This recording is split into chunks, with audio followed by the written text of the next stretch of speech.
हम क्यों concave shape के पोल्स लेते हैं, एल्यूमिनियम का फ्रेम क्यों यूज किया जाता है, किसी और मटेरियल का फ्रेम क्यों यूज नहीं किया जाता, मैग्नेटिक फील्ड रेडियल होने का क्या फायदा हमें मिलता है, स्प्रिंग का काम क्या होता है, सॉफ्ट आयरन कोर को कॉइल के अंदर क्यों रखा जाता है। वेलकम डियर स्टूडेंट्स, आज का जो हमारा टॉपिक है वो है मूविंग कॉइल गैल्वानोमीटर।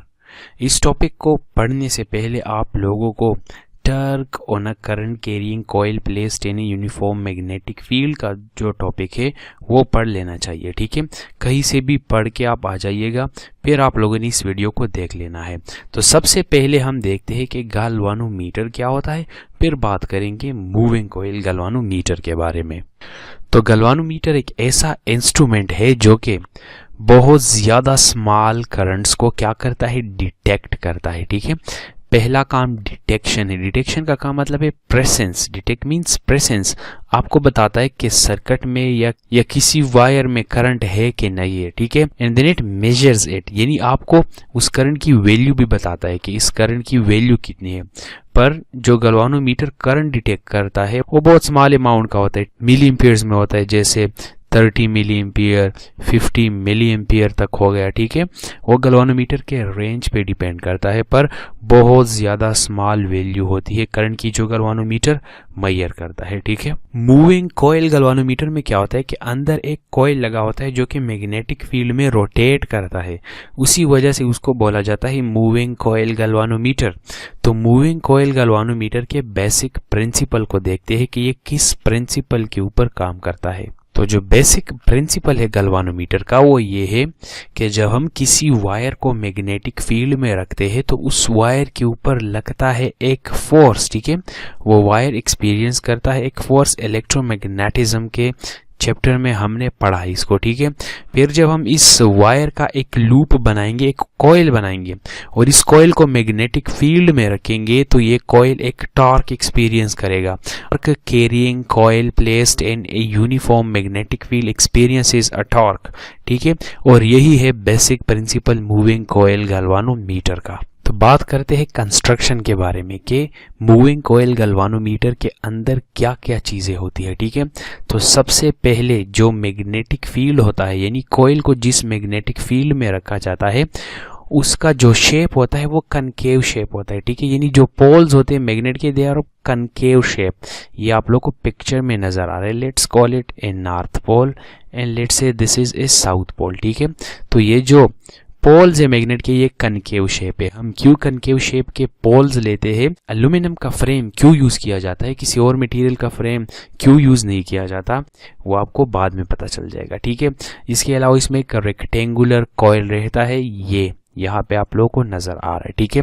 बेसिकली क्या किया जाता है कि एक एल्यूमिनियम फ्रेम, यानी जो वायर होता है उसकी थिकनेस बहुत ज्यादा कम होती है, ठीक है।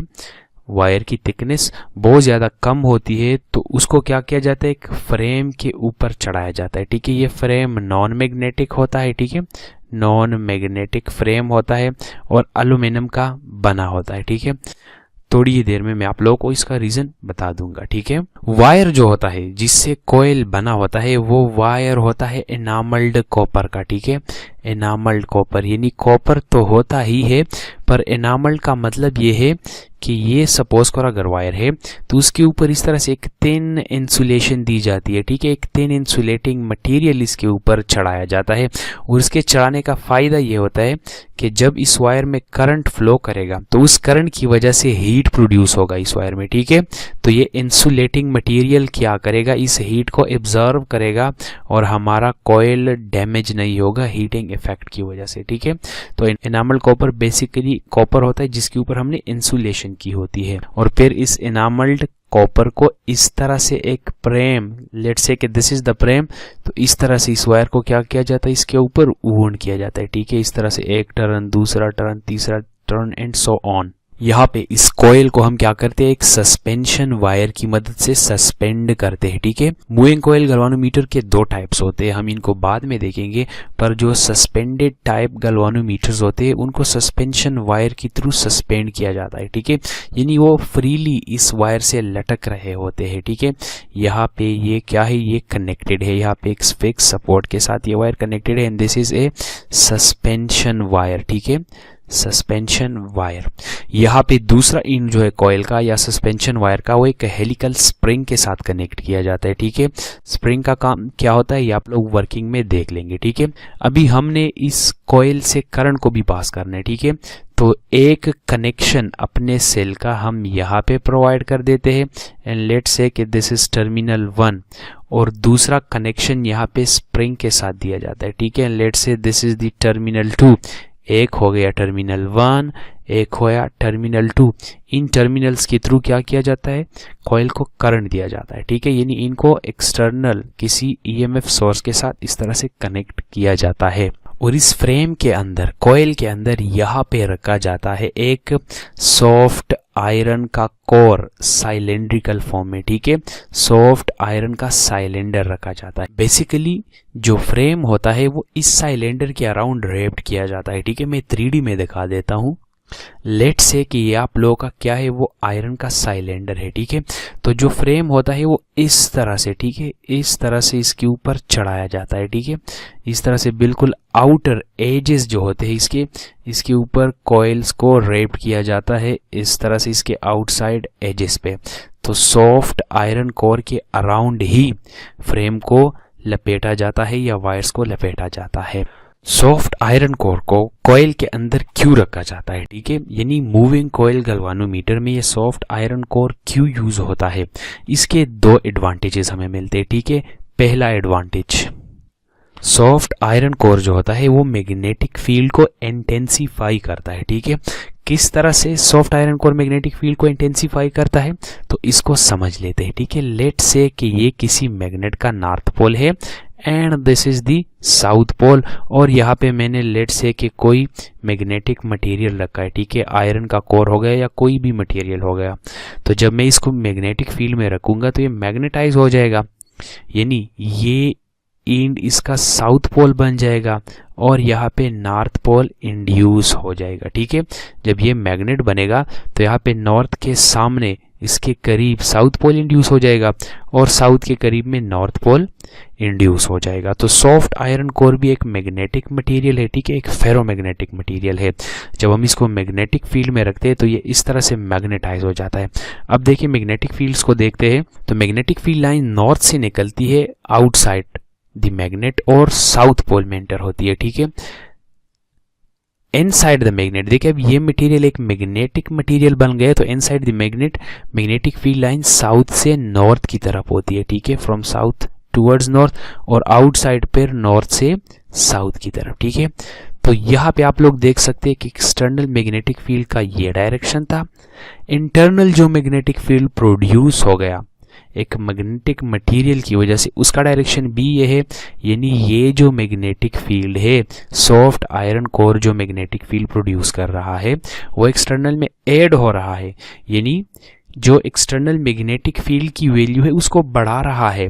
तो इस तरह से सॉफ्ट आयरन कोर क्या करता है, एक्सटर्नल मैग्नेटिक फील्ड को इंटेंसिफाई कर देता है।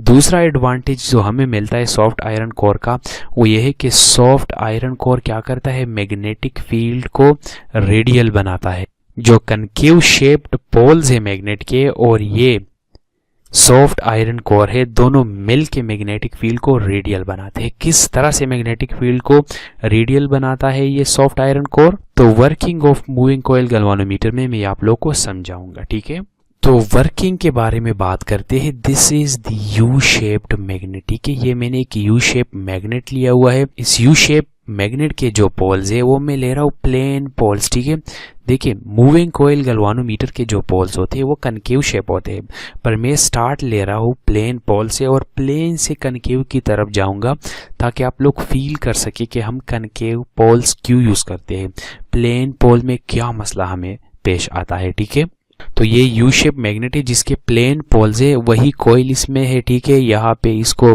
फिक्स सपोर्ट के यहाँ पे इसको फिक्स किया गया है सस्पेंशन वायर को। जैसे ही हम इस कॉइल से करंट पास करेंगे, ठीक है, जैसे ही कॉइल से करंट पास करेंगे तो इस कॉइल के ऊपर लग जाएगा एक टॉर्क। ये कॉइल इस मैग्नेटिक फील्ड में रोटेट करेगा, यानी इस पे लगने वाला है एक डिफ्लेक्टिंग टॉर्क। और पिछले लेक्चर्स में हमने इक्वेशन डिराइव किया था इस टॉर्क के लिए, जो कि था NIAB cos अल्फा। ठीक है, यहाँ पे जो n है this is the number of turns, कि कॉइल को कितने टर्न्स में आपने बनाया है, वायर्स को कितने टर्न्स आपने दिए हैं। I is the current passing through the coil, A is the area of the coil, B is the magnetic field strength, and alpha is the angle between the plane of coil का जो plane है और magnetic field के बीच में angle है। ठीक है, जैसे ही ये कॉइल रोटेट करेगा, लेट से कि ये इस तरह से रोटेट करता है, ठीक है, तो यहाँ पे जो सस्पेंशन वायर है और ये स्प्रिंग है, ये क्या हो जाएंगे, ये ट्विस्ट हो जाएंगे। ठीक है, और जब भी आप स्प्रिंग को ट्विस्ट करते हैं, ठीक है, और फिर उसको छोड़ देते हैं, तो वो वापस अपनी पोजीशन पे आता है। क्यों वापस अपनी पोजीशन पे आता है? क्योंकि उसके ऊपर एक रिस्टोरिंग टॉर्क लग जाता है। ठीक है, तो जब ये स्प्रिंग ट्विस्ट होगा तो उसमें एक अपोजिंग टॉर्क प्रोड्यूस हो जाएगा, जिसको हम बोलते हैं रिस्टोरिंग टॉर्क। तो अभी हम निकालते हैं कि इस कॉइल के ऊपर कितना रिस्टोरिंग टॉर्क लगेगा। ठीक है, और इस रिस्टोरिंग टॉर्क का काम क्या होता है कि ये कॉइल को वापस अपनी पोजीशन पे लेके आता है, जिस पोजीशन में ये स्टार्ट में था। ठीक है, तो इसके लिए हम डिफाइन करते हैं सबसे पहले C इज टॉर्जनल कांस्टेंट, और इस टॉर्जनल कांस्टेंट को हम दूसरा नाम भी देते हैं विच इज टॉर्जनल कपल। ठीक है, टॉर्जनल कपल या टॉर्जनल कांस्टेंट, और इसको हम डिफाइन करते हैं as restoring torque per unit twist. यानी अगर कॉइल 1 डिग्री ट्विस्ट कर ले, 1 डिग्री रोटेट कर ले, तो उसमें जो रिस्टोरिंग टॉर्क डेवलप हो जाएगा, उसमें जो रिस्टोरिंग टॉर्क इंड्यूस हो जाएगा, उसको हम बोलते हैं C। So C is the restoring torque for 1 degree twist or per unit twist. Similarly 2 degree के लिए ये हो जाएगा 2C, इसी तरह से 3 डिग्री के लिए ये हो जाएगा 3C, एंड इन जनरल अगर कोई थीटा एंगल है तो उसके लिए हो जाएगा theta C। So restoring torque का इक्वेशन बन गया restoring torque is equals to C theta. देखिए, डिफ्लेक्टिंग टॉर्क की वजह से कॉइल रोटेट करेगा, रिस्टोरिंग टॉर्क अपोजिट डायरेक्शन में एक्ट करेगा। If deflecting torque is in this direction, तो रिस्टोरिंग टॉर्क होगा अपोजिट डायरेक्शन में। ठीक है, तो क्या होगा कि कुछ देर में कॉइल रेस्ट में आ जाएगा, इक्विलिब्रियम में आ जाएगा। कब इक्विलिब्रियम में आएगा? जब डिफ्लेक्टिंग टॉर्क की वैल्यू रिस्टोरिंग टॉर्क के बराबर हो जाए। तो इक्विलिब्रियम में डिफ्लेक्टिंग टॉर्क बराबर हो जाएगा रिस्टोरिंग टॉर्क के। Deflecting torque is NIAB cosine of alpha and restoring torque is C theta. तो यहाँ से अगर हम I को फाइंड कर ले तो I बन जाएगा C अपनी जगह पे, यहाँ से NAB को अगर हम यहाँ पे ले आए तो ये डिवीजन में आ जाएंगे, थीटा अपनी जगह पे और कोसाइन ऑफ अल्फा यहाँ पे आ जाएगा। ठीक है, तो C भी कांस्टेंट है, NA are also constant, and अगर हम मैग्नेटिक फील्ड को कांस्टेंट रखें तो ये पूरा टर्म कांस्टेंट बन जाएगा, और कांस्टेंट और इक्विलिटी को हम प्रोपोर्शनलिटी से रिप्लेस कर सकते हैं, तो ये बन जाएगा I proportional to theta upon cos alpha. पर ये हमें नहीं चाहिए, हमें चाहिए I directly proportional to theta, यानी जितना ज्यादा करंट हो उतना ज्यादा डिफ्लेक्शन प्रोड्यूस हो, पर दोनों के बीच में जो रिलेशनशिप हो वो लीनियर हो, यानी यहाँ पे कोई और टर्म ना हो। यहाँ पे अल्फा जो है ये वेरिएबल है, ये चेंज करता है जैसे कॉइल रोटेट करेगा, अल्फा की वैल्यू चेंज होती जाएगी। ठीक है, तो किसी न किसी तरह हमें ये कॉज अल्फा का टर्म एलिमिनेट करना पड़ेगा। किस तरह से हम एलिमिनेट कर सकते हैं? देखिए, अगर अल्फा की वैल्यू हम 0 डिग्री बनाए तो फिर क्या होगा, कॉज 0 डिग्री 1 के बराबर होता है, और यहाँ पे 1 पे डिवाइड करेंगे तो I directly proportional to theta बन जाएगा। Alpha is equal to 0 degree का मतलब क्या है? यानी अगर हम कुछ ऐसा अरेंजमेंट कर ले कि जो प्लेन ऑफ कॉइल है ये हमेशा मैग्नेटिक फील्ड के पैरेलल हो, वैल्यू जो है अल्फा की थीटा की वो कभी चेंज ही ना हो, हमेशा 0 रहे, अगर इस तरह से हम कोई अरेंजमेंट करते हैं तो ये टर्म एलिमिनेट हो जाएगा। तो इस तरह हम कैसे करते हैं? तो to achieve alpha is equal to 0 degree हम क्या करते हैं, कनकेव मैग्नेटिक फील्ड यूज करते हैं या कनकेव पोल्स यूज करते हैं। एंड सेकेंडली हम सॉफ्ट आयरन का कोर यूज करते हैं। इन दोनों की मदद से हमारा मैग्नेटिक फील्ड रेडियल बन जाता है। मैग्नेटिक फील्ड रेडियल होने का क्या फायदा हमें मिलता है, मैग्नेटिक फील्ड रेडियल होने से अल्फा हमेशा 0 डिग्री होगा। तो किस तरह से हम रेडियल मैग्नेटिक फील्ड को हासिल करते हैं, उससे पहले जब मैग्नेटिक फील्ड रेडियल हो जाएगा तो ये टर्म एलिमिनेट हो जाएगा, ठीक है, यानी सिर्फ NIAB रह जाएगा, हमारा डिफ्लेक्टिंग टॉर्क सी थीटा के बराबर हो जाएगा। तो यहाँ से ये कॉज अल्फा का टर्म खत्म होके करंट की वैल्यू बन जाएगी सी थीटा अपॉन NAB, ठीक है।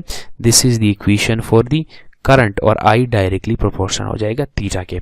अभी बात करते हैं कि किस तरह से मैग्नेटिक फील्ड रेडियल बन जाता है। तो सेम अरेंजमेंट मैंने उठाया हुआ है, ठीक है, जो कि अभी हमने वर्किंग में डिस्कस कर लिया। यहाँ पे अगर आप लोग टॉप से देखेंगे, ठीक है, इस कॉइल का टॉप व्यू लेंगे तो आप लोगों को क्या नजर आएगा, तो आप लोग टॉप से सिर्फ ये देख लेंगे, ठीक है, जो मैं रेड कलर से बना रहा हूँ ये आप लोग को विजिबल होगा। ये पार्ट मैंने ये वाला बनाया हुआ है, ठीक है। फिर आप लोगों को पूरा कॉइल नजर नहीं आएगा, ठीक है, ये कॉइल वर्टिकल है तो आप लोगों को इसका सिर्फ ये पार्ट, ठीक है, ऊपर से जो चढ़ाया गया है सॉफ्ट साइलेंडर के ऊपर, ये आप लोगों को नजर आएगा जो पिंक कलर में यहाँ पे रिप्रेजेंट किया गया है। और आप लोगों को ये पूरा सर्कल नजर आएगा जो साइलेंडर का टॉप सरफेस है, जहाँ तो ये आपको एक सर्कल के फॉर्म में नजर आएगा और इस सर्कल को मैंने यहाँ पे ब्लैक कलर से रिप्रेजेंट किया हुआ है। और सिमिलरली ये कनकेव पोल भी आप लोगों को नजर आएगा टॉप से कुछ इस तरह से। तो देखिए यहां से मैग्नेटिक फील्ड लाइंस निकलेगी बाहर, ठीक है, एंड ये मैग्नेटिक फील्ड लाइंस एंटर होगी इस सॉफ्ट आयरन कोर में, ठीक है। तो अब बात करते हैं कि inside the soft iron core magnetic field कैसा होगा। जिस तरह पहले मैंने जिक्र किया था कि अगर आप किसी मैग्नेटिक फील्ड में सॉफ्ट आयरन कोर को रखते हैं तो मैग्नेट बन जाता है। तो यहाँ पे नॉर्थ पोल के सामने यहाँ साउथ पोल इंड्यूस हो जाएगा और साउथ के करीब नॉर्थ इंड्यूस हो जाएगा। तो मैग्नेटिक फील्ड लाइंस इस तरह से निकलेगी नॉर्थ से साउथ की तरफ, ठीक है, फ्रॉम नॉर्थ टू साउथ, कुछ इस तरह से यहाँ से magnetic field lines from north to south होगी, ठीक है, आउटसाइड। अब अंदर क्या होगा, देखिए ये लाइन इस तरह से बिल्कुल नहीं जाएगी, ठीक है, क्योंकि ये नियरेस्ट नॉर्थ पोल में एंटर हो जाएगी, ठीक है। सिमिलरली ये इस तरह से नॉर्थ पोल में चली जाएगी। देखिए अंदर इस तरह से ये आएगी और इस तरह से कर्व होके बाहर जाएगी। तो अंदर जो मैग्नेटिक फील्ड होता है वो मैं डॉटेड लाइन से रिप्रेजेंट कर रहा हूँ, वो कुछ इस तरह का होता है, ठीक है। Outside the magnet, outside the soft iron core magnetic field lines radial होती है, ठीक है, यानी इस तरह से लगता है कि ये कॉन्सेंट्रिक है, यानी एक पॉइंट से क्रॉस कर रही है। पर हमने प्रॉपर्टीज में पढ़ा था कि मैग्नेटिक फील्ड लाइंस एक दूसरे को क्रॉस नहीं कर सकती। तो इनसाइड ये कुछ इस तरह से कर्व होती है। तो इस तरह से भी आप लोग समझ सकते हो कि ये soft iron core in magnetic field lines को अट्रैक्ट करके दूसरी साइड पे ट्रांसमिट करता है, ठीक है। सो सॉफ्ट आयरन कोर को यूज करके हमें रेडियल मैग्नेटिक फील्ड मिल गया। अब ये रेडियल मैग्नेटिक फील्ड किस तरह से प्लेन ऑफ कॉइल के हमेशा पैरेलल होगा, इसको डिस्कस करते हैं। तो देखिए इसको लेते हैं, let say this is the north pole and this is the south pole, ठीक है। तो दिस इज द लाइन जो कि इस कॉइल से पास कर रही है, ठीक है। सम टाइम आफ्टर ये कॉइल इस पोजीशन पे आ जाएगा, ठीक है। जब इस पोजीशन पे आ जाएगा तो फिर देखिए ये लाइन बिल्कुल पैरेलल है प्लेन ऑफ द कॉइल के, यानी थीटा 0 डिग्री बन रहा है। अभी आप लोगों के जहन में क्वेश्चन आएगा कि जब कॉइल इस पोजीशन में है तो फिर ये लाइन भी तो पास कर रही है ना कॉइल से, ये भी पास कर रही है, तो फिर भी तो एंगल चेंज हो रहा है। पर आप लोग का ये कॉन्सेप्ट गलत है। देखिए इस केस में सिर्फ ये वाली लाइन पास कर रही है और आप लोगों को कन्विंस करने के लिए मैं 3D डायग्राम्स को यूज करूंगा, ठीक है। देखिए जो हमने वायर चढ़ाया हुआ है वो सॉफ्ट आयरन कोर के जो सरफेसेस है उसके बिल्कुल एंड्स पे चढ़ाया, ठीक है, इस तरह से। यानी वायर सिर्फ हमें बाहर मिलेगा, पूरा ये कोई सॉलिड कॉइल नहीं है, ठीक है, अंदर से खाली इस तरह से कॉइल है। तो जब कॉइल इस पोजीशन पे होगा तो देखिए इस कॉइल से अब ये वाली मैग्नेटिक फील्ड लाइंस तो पास कर रही है, पर ये वाली से बिल्कुल भी पास नहीं कर रही, ठीक है, ये इस तरह से आउटवर्ड जा रही है, ठीक है। तो आप देख सकते हैं कि ये मैग्नेटिक फील्ड लाइन से पास नहीं कर रही, सिर्फ ये पास कर रही है, एंड इस केस में अल्फा 0 है। अब जब ये रोटेट कर जाएगा तो फिर केस को देखते हैं। अब जब कॉइल रोटेट करके लेट से कि इस पोजीशन पे आ जाता है तो फिर देखो ये तो इसके साथ पैरेलल हो गई ये लाइंस, ठीक है। अभी ये लाइन आप लोगों को नजर आएगा कि ये इससे पास कर रही है, ठीक है, पर ये पास नहीं कर रही है क्योंकि कॉइल अंदर से खाली है, ठीक है। ये इस तरह से देखिए पास करेगी, यहाँ पे अगर आप लोग देख ले इस तरह से आउटवर्ड जाएगी, ठीक है, ये इस तरह से जाएगी और कॉइल से बिल्कुल पास नहीं कर रही है क्योंकि कॉइल अंदर से खाली है। तो जो कॉइल से पास कर रही है वो ये सिर्फ ये वाली लाइन है, and still alpha is 0 degree, ठीक है। तो इस तरह से हर केस के लिए क्या होगा, हमारे पास जो अल्फा बनेगा वो 0 होगा, and this is because of the radial magnetic field. तो रेडियल मैग्नेटिक फील्ड को अगर हम यूज करेंगे तो आई हमारे पास डायरेक्टली प्रोपोर्शनल टू थीटा आएगा, ठीक है। तो ये फायदा हमें मिलता है रेडियल मैग्नेटिक फील्ड को यूज करने का। तो सेंसिटिविटी ऑफ गैल्वानोमीटर के बारे में बात करते हैं, एंड हम सिर्फ करंट सेंसिटिविटी का केस लेंगे, ठीक है। सो सबसे पहले सेंसिटिविटी को देखते हैं, ठीक है। सेंसिटिव का वर्ड हम कॉमन लैंग्वेज में भी यूज करते हैं, ठीक है। यानी सपोज करो कि कोई दो दोस्त है और एक को गर्मी बहुत ज्यादा लगती है, बहुत ज्यादा महसूस होती है, तो वो एक दोस्त क्या है, वो टेम्परेचर सेंसिटिव है, ठीक है, यानी कम टेम्परेचर को भी वो महसूस कर सकता है। तो करंट सेंसिटिविटी का मतलब ये है कि गैल्वानोमीटर कुछ इस तरह से हो कि वो लार्ज डिफ्लेक्शन शो करे, ठीक है, यानी वो कॉइल जो है वो ज्यादा एंगल के साथ रोटेट करे स्मॉल करंट्स के लिए भी, ठीक है। सो फॉर स्मॉल करंट्स अगर आपका गैल्वानोमीटर लार्ज डिफ्लेक्शन शो करता है, this galvanometer is sensitive galvanometer. और करंट सेंसिटिविटी होती है थीटा अपॉन आई, ठीक है, डिफ्लेक्शन पर यूनिट करंट। किस तरह से हम निकालेंगे, देखिए अगर हम इक्विलिब्रियम कंडीशन को यूज कर ले तो हमारा डिफ्लेक्टिंग टॉर्क रिस्टोरिंग टॉर्क के बराबर हो जाएगा। तो हम लिख सकते हैं थीटा अपॉन आई इस इक्वेशन से एन ए बी अपनी जगह पे और यहां से सिया के डिवीजन में आ जाएगा। So current sensitivity is N A B upon C. तो आप लोगों से क्वेश्चन पूछा जा सकता है कि हम करंट सेंसिटिविटी को किस तरह से इंक्रीज कर सकते हैं, ठीक है। तो करंट सेंसिटिविटी इन तीन चीजों के बढ़ाने से बढ़ेगी, ठीक है। अगर आप नंबर ऑफ टर्न्स को इंक्रीज करते हैं, एरिया ऑफ द कॉइल्स को इंक्रीज करते हैं, मैग्नेटिक फील्ड स्ट्रेंथ को इंक्रीज करते हैं, और इसके अलावा अगर आप लोग C को कम करते हैं विच इज टॉर्शनल कांस्टेंट, तो ये चार काम करके आप लोग क्या कर सकते हो, करंट सेंसिटिविटी को बढ़ा सकते हो। जितना ज्यादा सेंसिटिव होगा आपका गैल्वानोमीटर उतना ज्यादा डिफ्लेक्शन शो करेगा वो स्मॉल करंट्स के लिए। तो अभी एक और इम्पोर्टेंट टर्मिनोलॉजी को डिस्कस करते हैं, ठीक है। तो आप लोगों का जो मूविंग कॉइल गैल्वानोमीटर होता है, अगर आप लोगों ने स्कूल लैब्स में इसके साथ एक्सपेरिमेंट्स किए होंगे तो आप लोगों ने देखा होगा कि जो इसकी सुई रहती है, जो नीडल रहता है, जैसी अगर आप लोग कोई करंट पास करते हो, लेट से कि वो 10 मिली एम्पियर का करंट है, तो ये सुई इस 10 मिली एम्पियर मार के ऊपर जल्दी नहीं टिकती, ठीक है, बल्कि इस तरह से पूरा शॉर्ट टाइम ओसिलेट करती है, ठीक है। उस 10 मार्क के अराउंड ये इस तरह से ओसिलेट करती है और फिर 10th पे आके स्टॉप हो जाती है। तो किस तरह से क्विकली हम इसको स्टॉप कर सकते हैं या रेस्ट पे ला सकते हैं, ठीक है। तो इसके लिए यूज किया जाता है एल्यूमिनियम फ्रेम। स्टार्ट में मैंने बताया था कि वायर को चढ़ाया जाता है ऑन एल्यूमिनियम फ्रेम, कोई और मटेरियल हम यूज नहीं करते, एल्यूमिनियम यूज करते हैं। एंड इसका रीजन ये है कि एल्यूमिनियम में एडी करंट्स जो है वो डेवलप हो जाते हैं।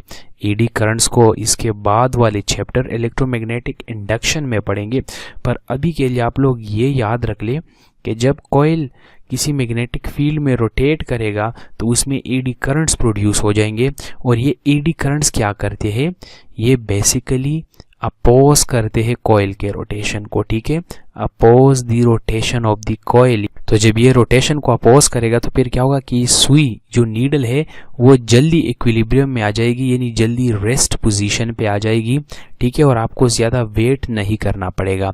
तो ऐसे गैल्वानोमीटर्स को फिर हम डेड बीट गैल्वानोमीटर्स भी बोलते हैं, ठीक है, डेड बीट गैल्वानोमीटर्स, ठीक है। मूविंग कॉइल गैल्वानोमीटर जिसमें एल्यूमिनियम फ्रेम यूज किया जाता है उनको डेड बीट गैल्वानोमीटर्स भी बोला जाता है। तो लास्टली करंट का जो इक्वेशन हमने डिराइव कर लिया वो था I is equals to C upon N A B, ठीक है, C upon N A B into theta. तो ये चीज़ें तो हमें नॉन होती है, ठीक है। अगर हम एंगल ऑफ डिफ्लेक्शन को किसी तरह से मैयर कर ले तो इसका मतलब है कि हमने करंट को मैयर कर लिया, ठीक है। तो इसके लिए हम क्या करते हैं कि इस गैल्वानोमीटर को कैलिब्रेट करते हैं और इस एंगल ऑफ डिफ्लेक्शन को मैयर करने के दो मेथड्स है, ठीक है। इन मेथड्स को हम एक अलग वीडियोस में देखेंगे। तब तक के लिए अल्लाह हाफिज़।